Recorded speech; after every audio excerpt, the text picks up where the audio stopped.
freaking Point Cook. We get here expecting a clean beach and all we get is seaweed, stones and seashells. It is not fun, and eventually by the time we leave our feet are going to be cut to hell. We are not looking forward to that.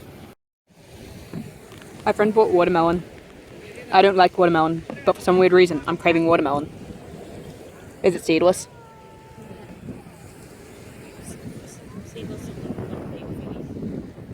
Ooh, black seeds. Yay, no black seeds.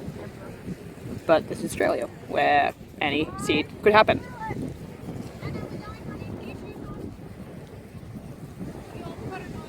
Tastes watery.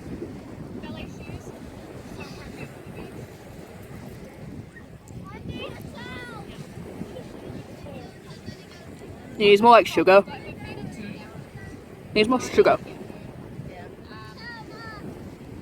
There are seeds. They're white. And you know, white things are always bad. Exhibit A, seagulls. Always little shits that want to steal your food. Terrible, terrible white things. Okay, don't laugh. I see how it is. I try another piece.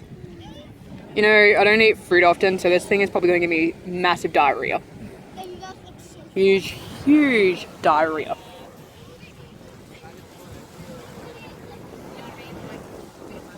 My parents will use this footage against me.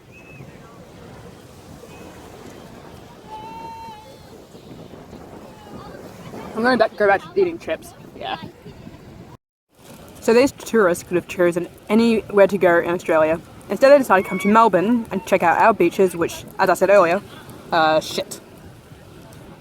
One thing that they didn't think to do was all wear thongs. Some of them have worn runners.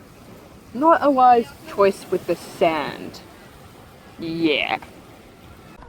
So getting back from Point Cook Beach, if you can even call it that, I discovered why my straps kept on popping off. I was very, very disappointed in these.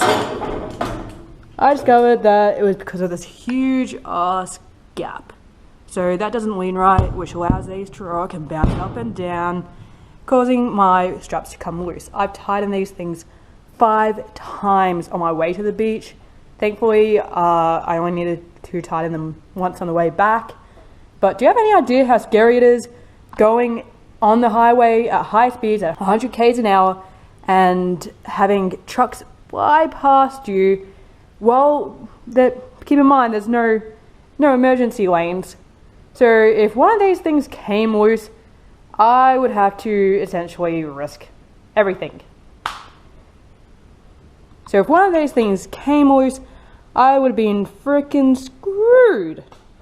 And it would have been very, very embarrassing to explain to the police officers why I'm stopped in the middle of the highways, making traffic a complete standstill. And then I get home, right, and getting out of my dad's truck, which he was so kind to let me borrow, I discover a whole shitload of sand, which I had brought with me. Now, I thought I'd be safe in coming home and not have to worry about more sand, but boy was I wrong. I was totally wrong. Amazingly enough, my friend left essentially nothing. Quite surprised at that. I leave a whole seat of sand.